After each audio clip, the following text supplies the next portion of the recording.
Welcome once again to another Nook's Tavern, the Animal Crossing New Horizons podcast filmed live in studio in game.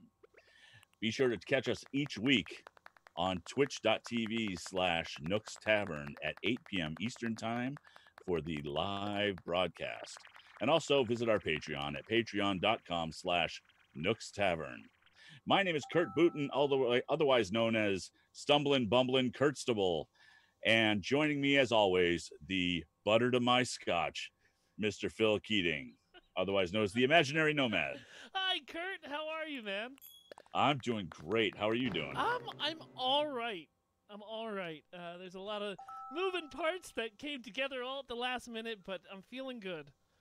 That's great. Yeah. That's great. So, what's been going on in City 17 this week? Oh boy, City 17. Let me tell you, man.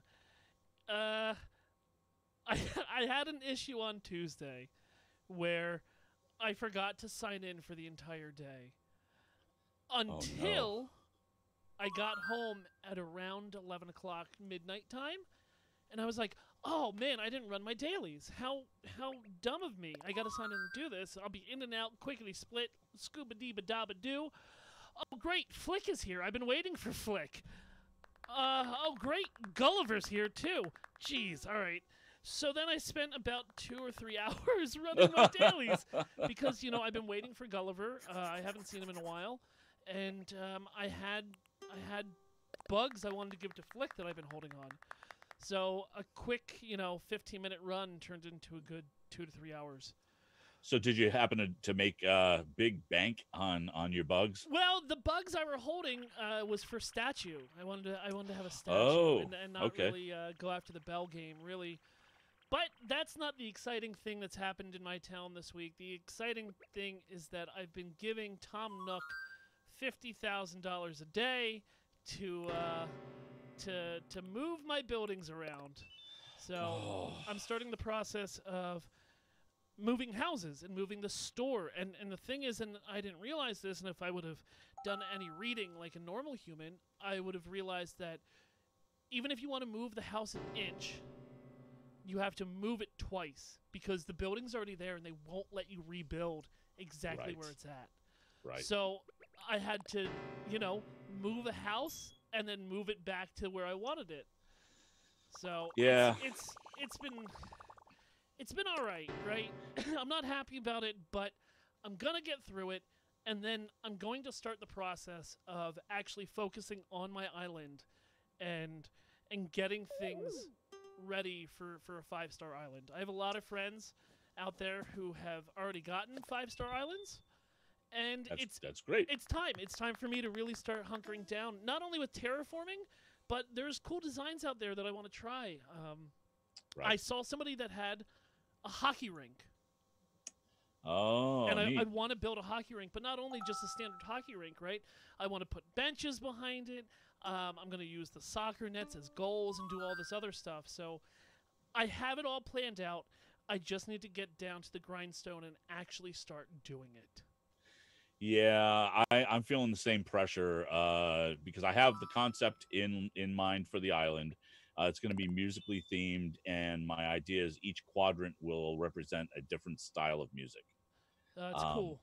If I can pull it off. And I've got some ideas, but also I've been toying with this whole forced perspective thing. Yeah, you showed me a picture about an hour before we went live on your forced perspective. And what I want to say is I haven't seen anybody do this out there on the internet yet. I know, and that's why I'm a little hesitant to say what it is. Let's not reveal it until you're done. Yeah. Right, and we'll take a picture and we'll premiere it here. But it's insane. It's ingenious, and I'm really excited to see where this is going to end up because nobody's doing it. I haven't seen it. Nobody's doing this, and it came to me, and I went, if I can pull perfect, this off. Man. Your rough draft looks amazing. It does. It gives me the effect I want. So I now need to just polish it. So I'm very, very happy with it. I know you're going to be able to knock that out maybe, hotefully within a week, if not 2, and we can get that on the show. Yep, that's what I'm hoping. Over there on the whiteboard, it would be great. So. Yeah. So otherwise, anything else of any eventful nature happen on your island? No, not really. for the first week since the game has come out, I was unable to get turnips, but I'm okay. I'm not worried about that. He says that now before he really starts moving buildings around, so I probably could use the extra bells, but hey man, I was at work at 4 in the morning and I was there until 4 p.m. So I couldn't get down there to actually score some bells. So it's all right. I'll live this week with only 2 million bells in my account. Yeah, I got lucky. I bought turnips this week. I bought a little over 2 inventories full, and bought them at 90, and ended up selling them at like 619 or something like that. You were part of the great rush once again on Kilted Pipe Guys Island. Yes. Yeah, yes. man. I bless that dude so much. Oh man. You know, not only for leaving us a 5-star review last week, but every time, man, he opens up Azkaban because it's always in like the 500 or the 600, and it's always late when people see it. Right? We don't all see it at the same time. Right. So we're all like just bugging him to like, oh, please open up your island again. Right. And thankfully, he's such a nice dude that he's like, yeah, man, no problem. And I believe it was even Captain Hygiene. Instead of just leaving him bells as a tip, he left him turnips so that he could get in on his own turnip game. So I thought that was really clever, and just, you know, we have such a great community around us that I'm happy to see that everyone's just, you know, getting along and getting things done, man.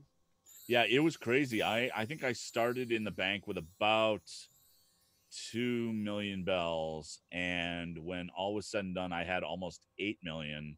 Whoa. And then sold, and then actually paid off my house, so now I am free and clear of Nook. Congratulations. Thank you. And basically just left him a tip, not Nook, Kilted, a tip of like 100,000 bells, because at that point, at least that was well worth it. I mean, it was just ridiculous. Let me ask you: is there a certain tip etiquette when it comes to nipping? I don't know. I don't know if there's a percentage.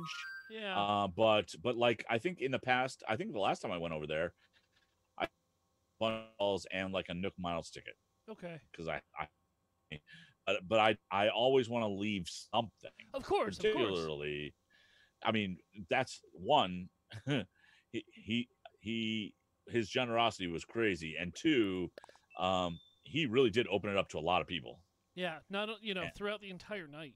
Yeah, it was awesome. It was wonderful. So yeah, but he's great. I wish there was just like a standard, 25% of whatever you made, or 30% of whatever you made. Right. Just something that we can all agree on. So yeah, I haven't. Feel like I'm screwing somebody over. Yeah, I haven't heard of any particular etiquette yet. So it's working. But yeah, we'll see. Yeah, maybe we can standardize something so that everybody can be on board. So we got a heavy news week. News week. Yes. So let's dive right in. The museum day is wrapping up. Yeah. So look, any excuse to tour the museum is pretty cool, and I dig that. I've been collecting, I still have to do today's, but I've been collecting all the stamp cards, all the plaques that you can possibly, I guess you don't really keep the stamp cards, but that you can do. When all is said and done, I think somebody had said you'll have 42 plaques. Right now I've got the better part of a wall covered in plaques. Jeez. Man, I hope I just don't have to sell all those. I'd like to believe on Nookazon? No. No, I can't bring myself to do that. No. I don't begrudge other people for doing it, but I just it feels a little weird to me. Sure. Feels a little, I don't know, creepy. No, I get that. So what about you? Museum day. How have you been doing? Oh man, on the 18th I went in there and I got my 3 stamps filled out, and that's it. I'm not really doing that much with it. I went in, I got my 3 stamps, and I kind of got out right away just because I, I, I don't have that much time to play. And even going around and just, taking 5 minutes to run the entire museum, sometimes I don't have that kind of time. Right. So I just go in, I get my fossils assessed, and then I kind of just keep moving. Right. And like I said, I'm not going to sell them on Nookazon. I'm not going to do anything with them. I'm just going to have them sit in storage. So it's like, if I'm not going to do anything with the 3 that I'm getting on that first week, I don't really need 45 of them just hanging around. Right. I agree. You know what I don't agree with, though, is losing connection to the studio. Yeah, that's fun.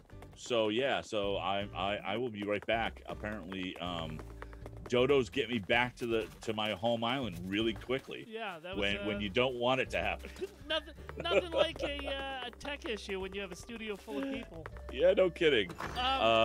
Actually, everyone, I need you to not come in my house because I can't move my furniture if everybody's in here. So I just need you guys to give me a second to reset. Fun on the bun. So let's keep talking though. Sure. About Museum Day. I'm a little upset that I'll say it again. I'm a little upset that that's really it. It's just the 3 stamps and you're out. So the question I had, I mean, they made this 2 weeks. Yeah. Without like, again, we talked about last week. We talked about the possibility of, if they had made it so you can get 1 stamp a day, that would have actually stretched it out, not taken so long, and made it so you kind of wanted to revisit. But you knock out the whole thing in 10 minutes, and that's if you're being a little slow about it. Sure. And then that's it.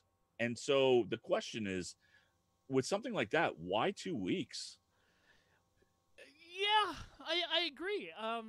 And just because, like we talked about before, you could stagger it where, like, you have to, not just 3 a day, right? You have an entire stamp booklet for each wing, and throughout the 2 weeks, you can accrue different stamps, and then you get your plaque at the end. So right. I'm not sure the point of stretching it out. Well, and if you can get it all done in 1 day, that's okay too, but why not just limit that to a week? Sure. Because that would seem a little bit more palatable. You have people who, okay, they don't log in every day, but I don't see anybody really that's logging in once a week. No. And if they are, that's still plenty of time. Sure. So I don't know. So maybe they're just going to refine it over time. I do think that it's definitely one of those things, and we talked about it with the Mayday stuff, where I think over time these events might get refined, and there might be more to do. Because honestly, if we're a year from now and we're going through the same Museum Day thing and nothing is different, that's going to be a huge disappointment. Yes, I agree, but I also kind of reference Warcraft when you come to these holiday events, right? Warcraft for a very long time had the same achievements year after year. So like once you complete your holiday achievements for Warcraft, you've got nothing to do until they finally did a big patch update. Maybe 6 years after the original Warcraft things came out. So agreed, but even in WoW, there was a lot of stuff to do for those events, and there was more of a possibility that somebody wasn't going to finish. Sure. And so next year they'd be able to complete what they didn't have. Yeah. That kind of thing, and I have less of an issue with that.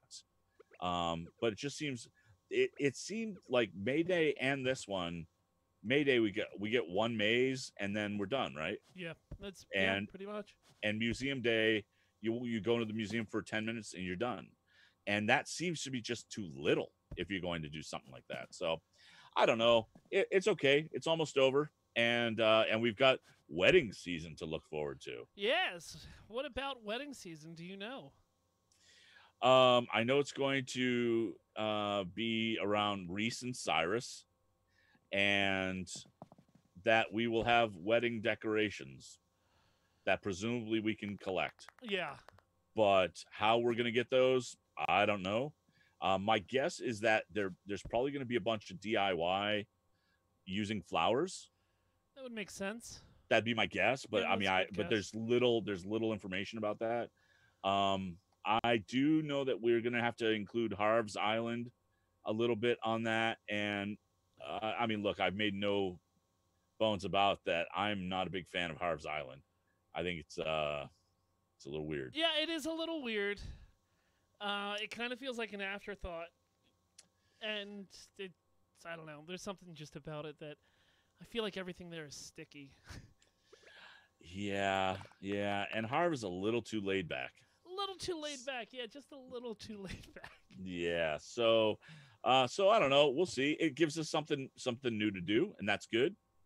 And that's starting next week, and we'll dive into that more in depth next week. Yeah, no. Once we get a little bit of information underneath our belts, that's when we can really start tackling the Harv's Island wedding season kind of day.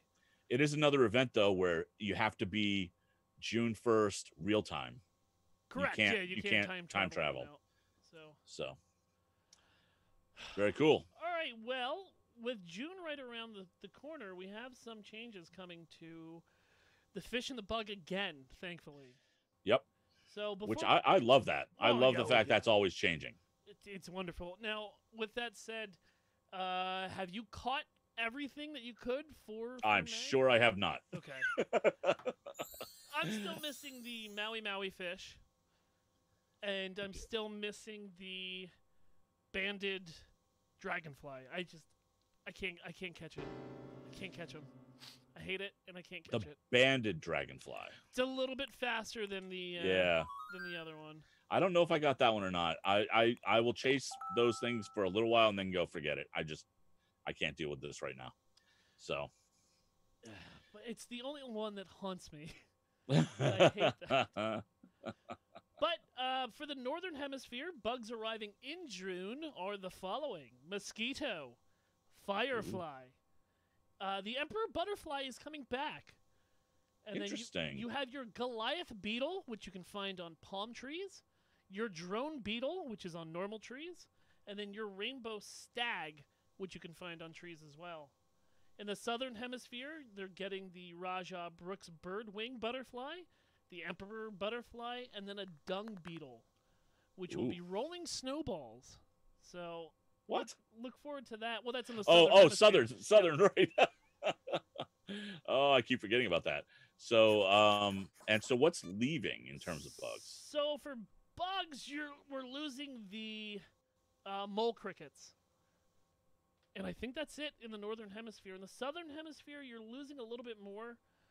You're going to be losing the monarch butterfly, long locust, the migratory locust, rice grasshoppers, crickets, mantis, orchid mantis, stink bugs, man-faced stink bugs, tiger beetles, walking sticks, and fleas.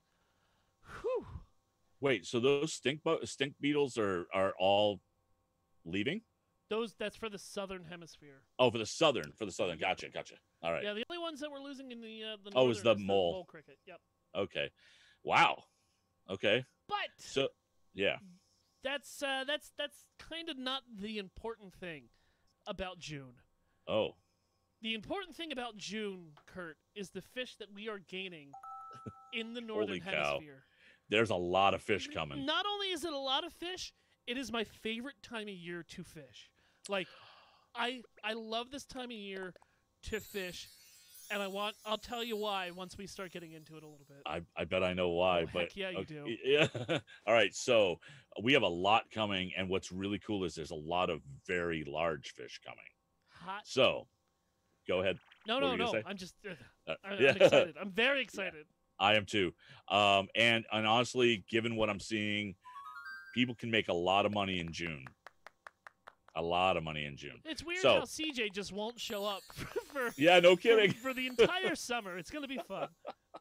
So we've got coming to the Northern Hemisphere, the giant snakehead, the gar, tilapia, the piranha, which I'm hoping really looks, it's probably not going to, but it'd be really cool if the animation was a little bit more troublesome in the water. Sure. the saddled Beshir, the arowana, the arapaima or arapama, the dorado, the ribbon eel, the suckerfish, and these are the best ones. Here we go. Here we go. The hammerhead shark, Yup. the saw shark, Yup. the whale shark, and the great white shark. Okay. It's shark seasons, ladies It's and shark gentlemen. season. I'm so excited. And not only am I excited because it's shark season and it's big game fishing, but they have fins that come out of the water. They have fins. So you know that it's not a sea bass or a C plus. Like, you know exactly that it's going to be a shark because they are finned in the water.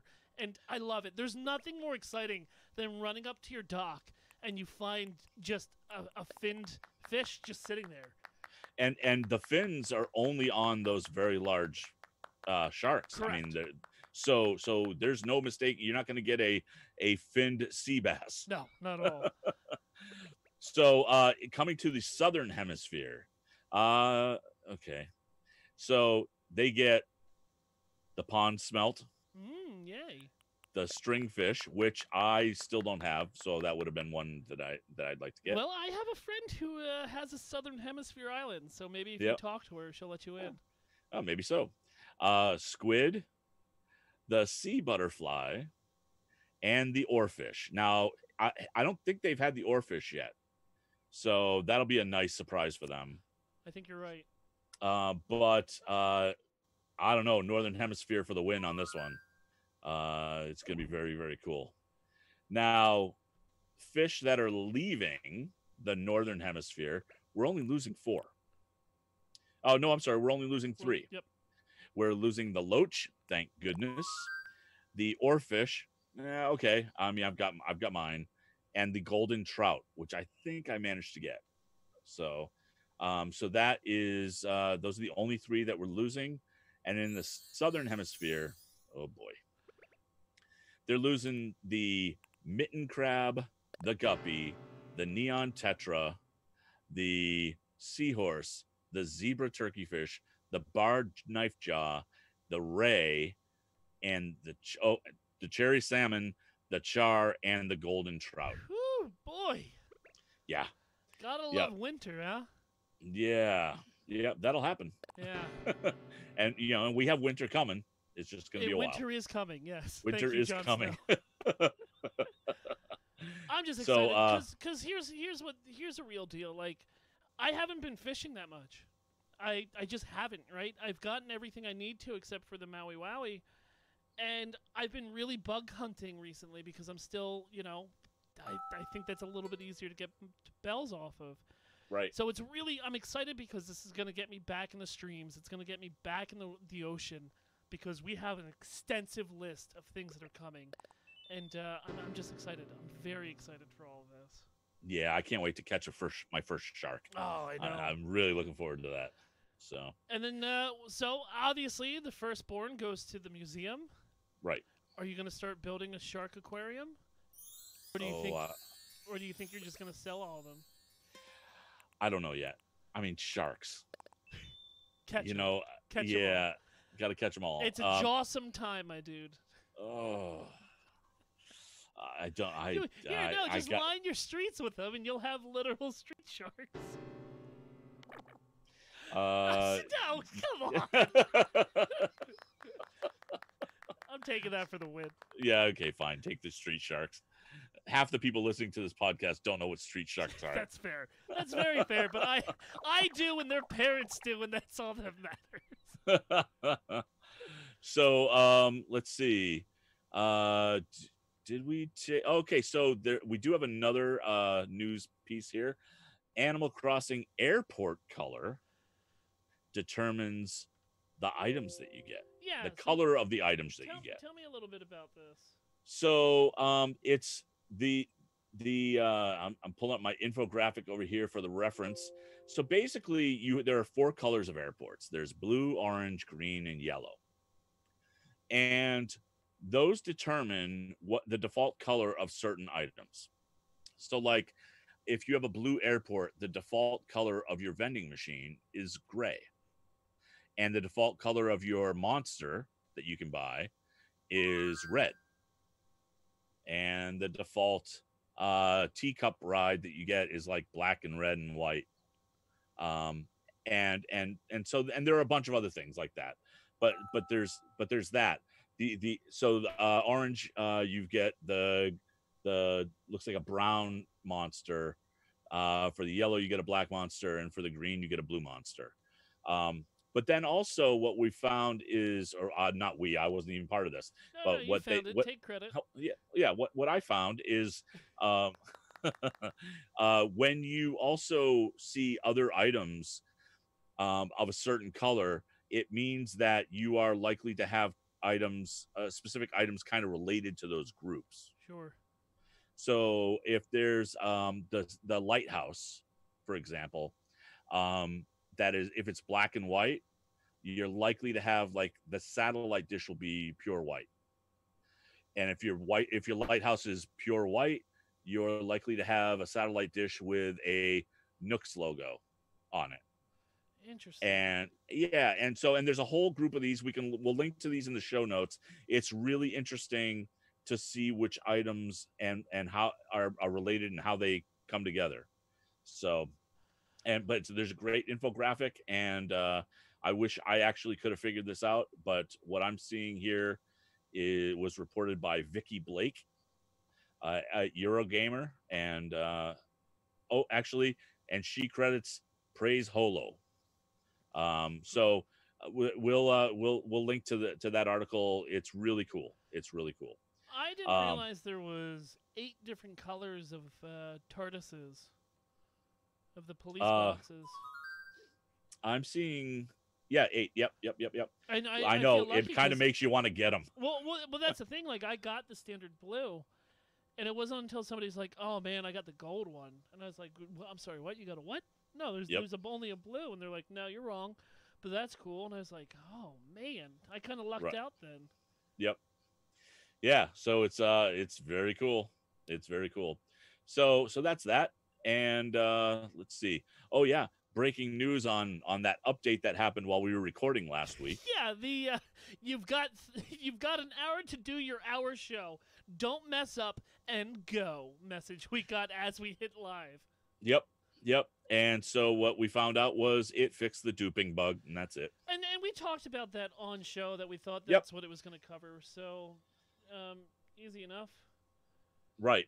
So, and I guess finally, I don't know, did you take a look at this Twitter post from Ninji?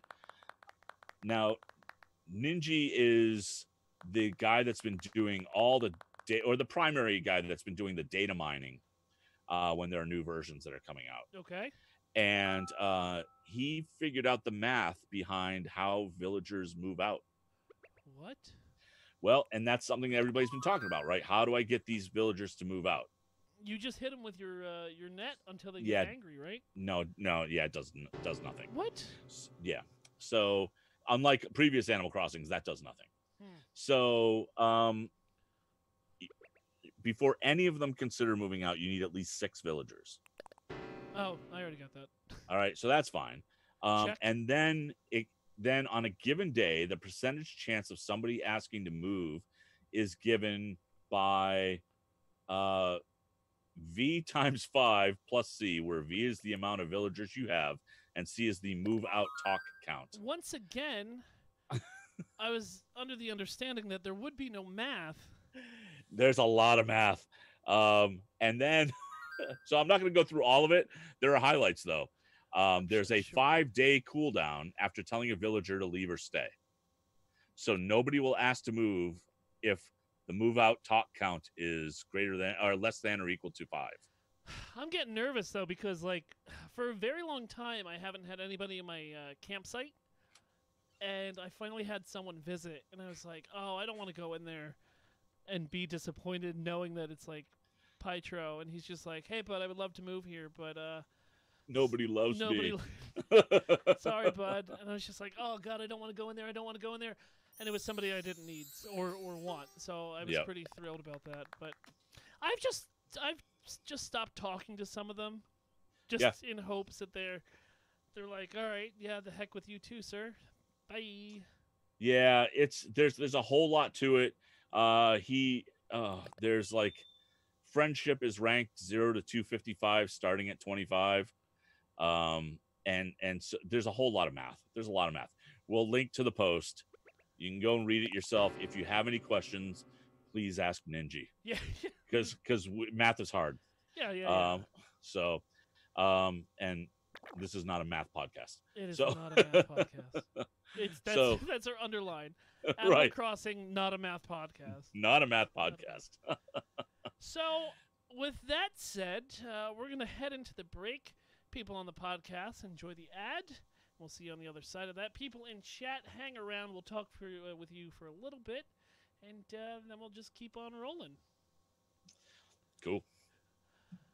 Oh, man. Nothing like everyone getting kicked out like 5 minutes into the show. That was awesome. Was I the only one that got kicked out, no, or was everybody? Everybody. Oh! Even I got kicked out, right? Oh, I thought it was just me. No, it was everybody. So Oh, I had no idea. I reloaded into the airport and had to run my butt back to the airport. Oh, boy. Okay. God. Always fun. And then, I had to not yell, but I had to let everyone, like, wait outside as I could get back behind the whiteboard and all that. So Right. I have no idea. No idea. I think it's going to be an ongoing meme.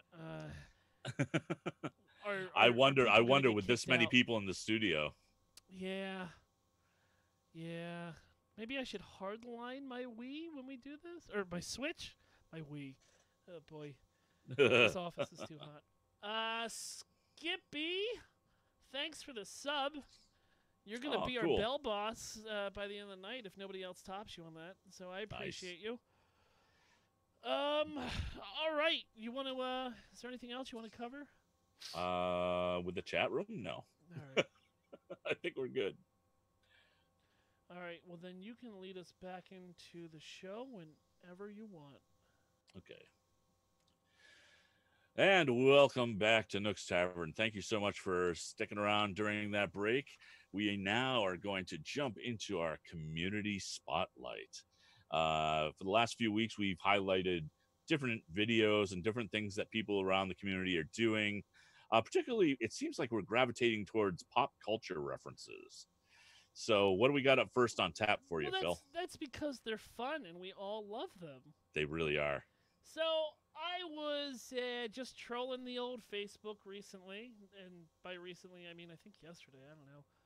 And I happened to fall upon somebody who did a shot-for-shot, like a literal shot-for-shot remake of the Power Rangers intro. And it is incredible, the work that they put into this. I'm not really a Power Rangers person, per se, but they put so much time into this that it's kind of hard not to be like, well done. Really well done. Like, down to the colors of all the Power Rangers. Yes. And them having, like, all different robots, right? On the beach with them. Yep. Down to having the complete fossils built on the lawn of each one of the dinosaur bots. Like, it's incredible. Yeah, it was great. And the creativity with using the Easter Island head, and it really was shot for shot. And they had the villagers with doing the Inhuman form coloring in their color for their ranger. Everything. All of it. Yeah. So it was very cool. It was just great and something different, right? There's a lot. The only thing I didn't see was Bulk and Skull. No, they're in there. They are in there. I didn't notice. Yeah. Nice. They're in there like towards the end of it. So it's fun. It's fun, and if you would have asked me, what is something I would never think that somebody is going to do in this game, the shot-for-shot remake of the Power Rangers original intro would probably be at the very top, if not, somewhere around the top of my list. So right, it's just dope. It really was. And just adding some special effects in there to do like the teleportation and everything from the intro. Yeah, really well done. So that one really, it really stood out to me. But Kurt, you brought something to the table Yep. as well. Yep, it is yet another Parks and Rec shot-for-shot remake. And it is it's one of the funniest scenes. It's Ron Swanson pulls out a tooth. Correct. So they have And Roscoe playing Ron Swanson, yes. which is perfect, and Goldie is Amy Poehler, which is perfect. Yep. But Yep. it is. It's one of the most iconic scenes in Parks and Rec, and just the way that the people who made this tailor the emotions, Yes. or the reactions, they're Yep. perfect. They're absolutely perfect. It was so good. And then and again, in true part of the problem is that Ron Swanson's such a great character on that show anyway. And so his whole thing, yeah, I well, I'm not gonna give out the punchline, but it's great and just like the one that we highlighted last week or the week before, Ron doing the punch at the end of the scene was perfect. Yeah. And just the way it was all laid out was great. And so, like they got somehow they got the zoom in camera shots that Parks and Rec does so well. Yes. Like they mimic that shooting style perfectly. Yeah, and the quick cuts between people, and it was just so well done. And again, took a lot of time, I'm sure. Well, we'll find out soon as we Yeah, might find we will. ourselves on this community spotlight in the near future as we work on something that we talked about it, so we'll have to see. I know we're talking a lot about, hey, look what we're gonna do in the near future in this episode, but we're being creative and things are in the works, and what we have spitballed, I've enjoyed a lot of it. So right. And if you're part of our community, you want your stuff highlighted, please send information. Send us your projects. What are you doing? What are you working on? And you can send that to nookstavern@gmail.com. And we'd appreciate it, of course. Of course. So that's really the only two community spotlights we have for today. I think so. So I guess that's going to lead us right into everyone's favorite segment. Community spotlight? Oh, no, you already said that. We already said. I think we're going to do... Right. Why don't you go outside, get your friend. Let me go see if he's around. And let me set this up. All right, ladies and gentlemen, come and join us as we do...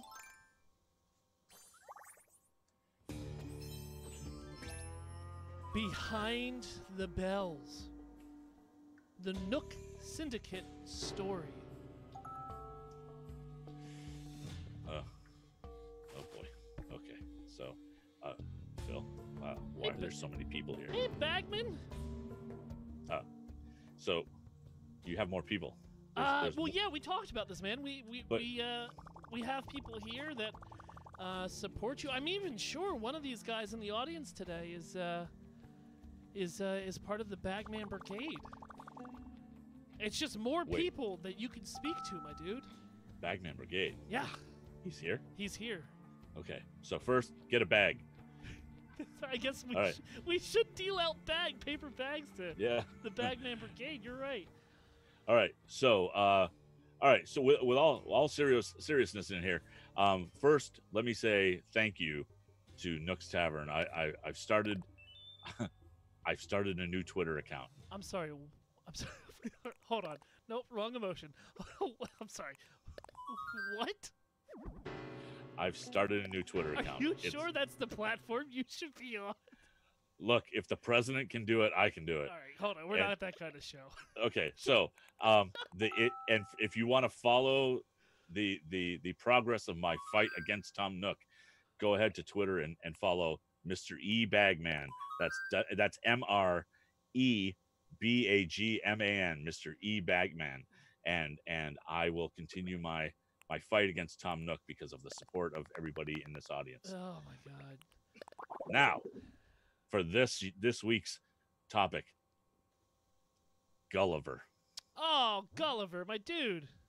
Okay, and I will be right back because apparently I've been teleported to another island. So,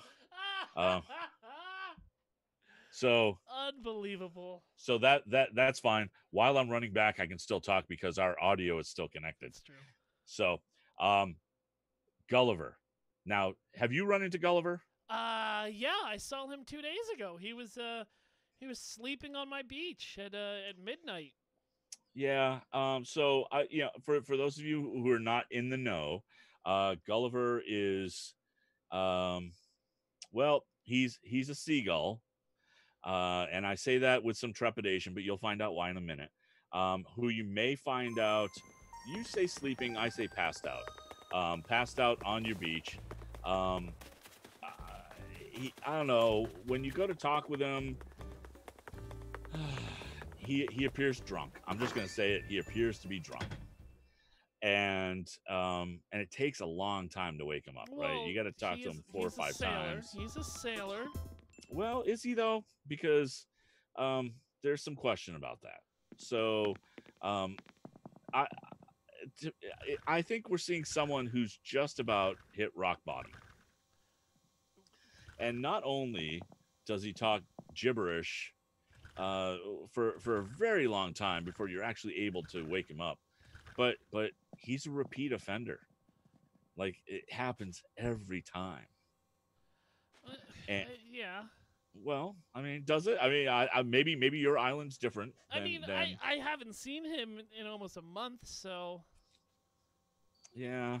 Well, I bet if you ask around, you'll find that he's been to a lot of islands recently, and yeah, he's a repeat offender. So if I'll ask you this: if Tom Nook was this benevolent leader, as we're led to believe, why wouldn't he take care of this poor gull? You know, and it just it seems like Tom has just allowed him to just sink to the low of lows, and really isn't doing anything to help him. And I believe that Gulliver is taken to the bottle, and it's just a way for him to cope with his history of mental illness.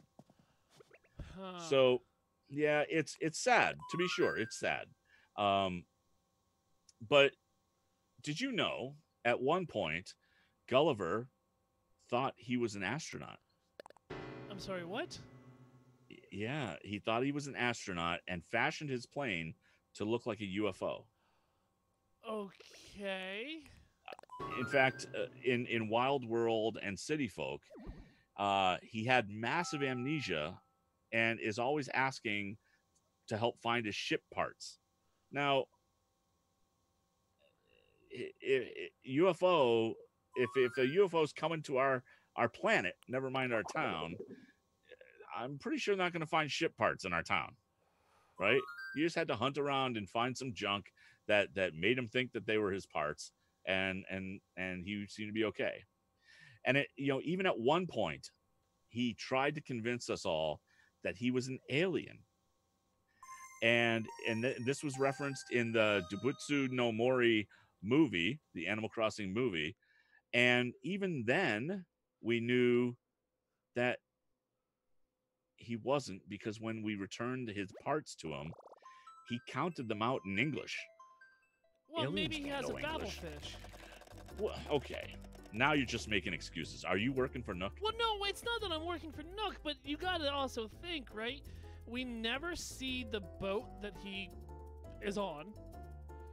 We're always just getting him communicator parts to rebuild his communicator, and then he'll send us, I don't know, a lunar lander, or a pyramid, or Okay. or a ponytail. Okay, fine. So where does that leave us, and how does this relate to Tom Nook? Right? Because ultimately, if Gulliver's got a problem, he's got a problem, and we all need to feel badly for him and help him out as much as we can. Every time Gulliver just ends up on the beach, and somehow every time we have to help him find his communicator parts. Now, there's a couple problems with this. It's just sad. I mean, he could find them. I mean, it's not hard for us to find them, but he's just too hungover to notice. He doesn't have a shovel, and he doesn't have hands. He can't dig. Can't he? Can't he? Do you know a lot of digging birds? I know a shop right down the road that'll sell him a shovel. Yeah, but if he doesn't have a communicator, how do you think he's going to have his wallet? And we know nothing on this island is free. I believe that Tom Nook is responsible in many ways. I believe that he continues to force Gulliver to work, because that's the other part of this. I think Gulliver works for Tom Nook. And he forces him to work, delivering items, even though he's got a history of mental illness. The communication devices and his quote-unquote spaceships were all provided by someone. Who else would that be? Tom Nook. And finally, Gulliver constantly crashes on every island. He needs care, not a dangerous job. Sure. I say Tom Nook is, if not directly responsible, he is complicit, and really should be held accountable. And that's kind of it. So I don't know. What I do know though is I finally just made my way back to your house in enough time to say I probably need to get out of here. But any other questions on this whole Tom Nook Gulliver thing? No, you've pretty much. I don't know what I expected. Well, you sound less than. You sound like you don't believe me. Oh, what? No, I'm always getting up out of my chair and coming back is a sign of encouragement for you. Look How encouraging I am. This isn't sarcasm. Okay, so I will just say that finally I just want to thank you for giving me this platform to get the word out, and I will bring down Tom Nook. Follow me on Twitter. I got to get out of here. Well, thank you once again, Bagman, for coming on Nook's Tavern. It was our pleasure. Oh boy. Okay. 2 kickouts in a row. Oh, what a night. Oh, Yeah, hey, Kurt. Hey. I saw it took you a little bit longer to get back. I just flew here from my island, and boy. Good. Thank you for not ending that joke. Well, and boy. And a boy. And a boy. All right. Is there anything else that you want to tie up before we get out of here, Kurt? I don't think so. I think it's all good. I think we're going to have a lot of stuff to talk about next week for wedding season, and we'll have a little bit more clarity on all that. And yeah, it'll be good. Awesome. I agree. So let's start the outro. Oh, you know what? I'm sorry. I did want to say thank you though to the morning stream. The Morning Stream podcast. They gave us a shout out today on their episode, and hopefully if we have any new viewers, welcome.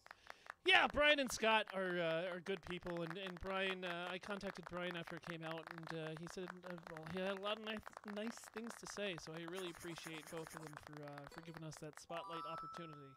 Right. All right, let's do this. You can follow us on Facebook, Instagram, Twitter, YouTube, Spotify, and Twitch at Nook's Tavern.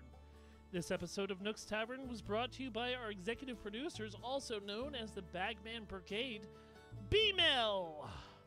You want to support the show? Head on over to patreon.com/Nook's Tavern and show us some love. Like our newest patron? Hey, B-Mail again! Thanks, man. If you have a moment, please head on over to iTunes and leave us a 5-star review. Like our newest 5-starer, Jim R. Schultz, who writes, first the title, great show and very informative. He gave us a 5-star review and says, I am new to Animal Crossing and I started so my 8-year-old son and I could escape the current real-world pandemic. My son and I were hooked from the start and were looking for tips and advice. That's when we found your podcast. We listen to your podcast because you guys are funny and have good information. P.S. We're also from the Philly area. My son named his island Eagles. Go Birds! That's what I love. Not only do I love to hear that parents and their kids are listening and playing together, but also when you're from Philadelphia. I love hearing that. So thank you, Schultze, for leaving us that review. As a thank you for that 5-star review, we have gotten our in-house artist, Emily Swan, to commission you a piece of art. he chose his son, which is even more dope. So this is out in the world, and I will send it over to your way, Schultze, right after the show. Thank you to Emily Swan for our album art, but also these wonderful weekly arts that she gives us for YouTube, and also these commission arts. You can support Emily over at patreon.com/a-swan-named-Emily. If you have a story from your island that you'd like to share, email the show at nookstavern@gmail.com. Join the wonderful community of our Discord over at tiny.cc/nookstavern. Kurt, where can people find you? I can be found all over the place on the internet, but on Twitter, I'm at VO by Kurt. On Twitch, I'm Kurtstable, and also on FTH Beyond, I'm there Mondays and Thursday nights. On Sunday evenings, I'm with the Bromigos of the Streampocalypse over on GSTU Media. And the other podcast that I host is Storytime with Kurt, and that I am currently reading Great Expectations. And if I can make you relax and fall asleep while I'm reading, I've done my job, so check it out. Dope. I am Imaginary Nomad all over the internet, Twitch, Twitter, Instagram with a 1. I stream 4, maybe 5 times a week if I ever get my Monday back under me. You can check out my schedule over at twitch.tv/imaginarynomad. Botch Podcast is live now, so every Tuesday night at 6:30 p.m. Eastern, you can watch a non-safe for work comedy show with me and my friends as we play D&D. This season takes place in space, so that is pretty cool. Anything else, Kurt? I think that does it. I think that does it for tonight. Thank you, everybody, for coming in. Thank you for our in-studio guests, our beautiful patrons. Thank you, all of you. And for the patrons that aren't here, you can catch us out next time. Catch them bees and shake them trees, guys. We'll see you next week. See ya. All right. Let me pause my recording. All right. So what we're going to do now is something that we never do because we always forget. We need a show title. Show title. All right. Let's see. Oh, shit. Hold on. Oh, family friendly. Yeah, sorry. I'll add this in post. I'm not recording. Hold on. I gotta hit record one more time. And this week's bell boss is Skippy. Skippy. Thanks for the bits, man. Okay. All right. Title. Yep. We should enlist the chat room to help us with this. Well, yeah, no. I mean, that's why I wanted to do it with the chat here. But also, we should have one of those bots that they can just plug in during the show. Things that they think of. You know what I mean? Yeah. So it's a work in progress. Yeah, we'll get it. Let's see. Window capture off. Patreon off. Go wedding strangers. Go. Let's save that for June. I went to the museum for 2 weeks and all I got was this lousy plaque. It's not a bad one. Send that to me through Facebook. All right.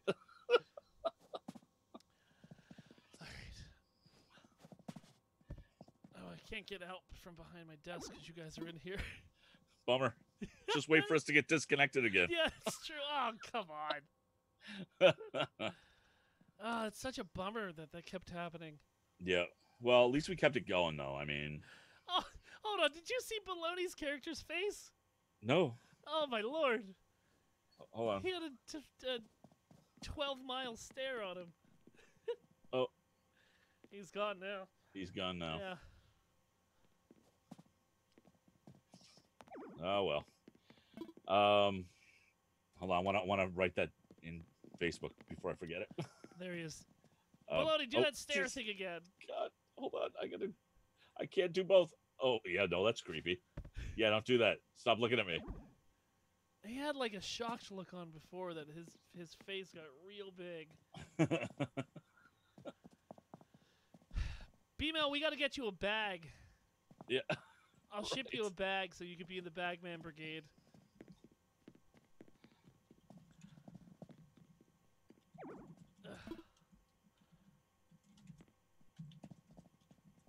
Go Tavern Rangers.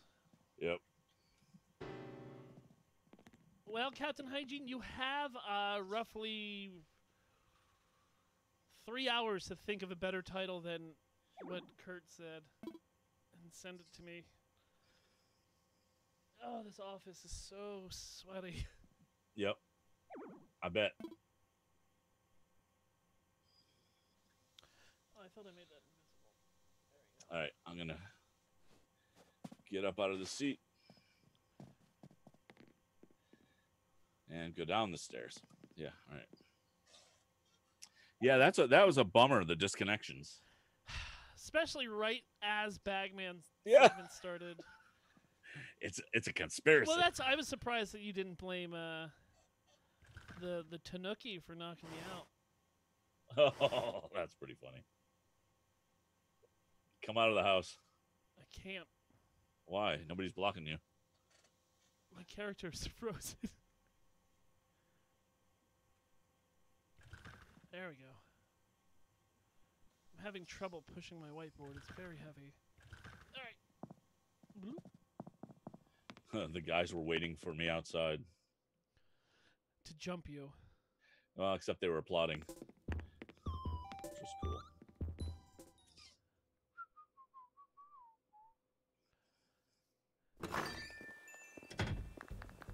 Oh, thank you. Thank you. Did you see my, So are you just shaking all my trees loose? Yep. To force me to pick up my fruit? Yep. Come on. I'm not doing all of them. Did you see that I had the scorpion statue behind my TARDIS? Oh, no, but that's pretty cool. You can barely see it peeking out. If there's any fruit here, guys, that you want, feel free to take it. I'm going to stop my audacity. So I'm going to try to get it edited and off to you before FTH. Yep. So, all right, man, I got to disconnect. You good? Yeah, I'm good. Thank you, everybody, for coming out. We will we'll see you again next week. And thanks again.